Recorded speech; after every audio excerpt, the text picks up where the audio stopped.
ஓடக்கர மண் எடுத்து உன்னுருவம் செய்து வைத்தேன். ஊரையெல்லாம் சுத்தி வந்து உன் முகத்தை பார்க்க வந்தேன். அம்மாவே கங்கை அம்மாவே,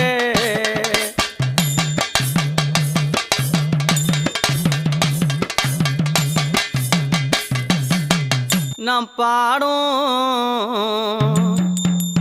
இந்த பாட்டு பகலிரவாய் அன்னையே உன்னை நான் பார்த்து. நாம் பாடும் இந்த பாட்டு உன்னை பகலிரவாய் நான் பார்த்து. என் பாட்டை கேட்டு ஓடி வந்தாயா அம்மாவே, இந்த பாலகனை காண வந்தாயா. என் பாட்டை கேட்டு ஓடி வந்தாயா அம்மா.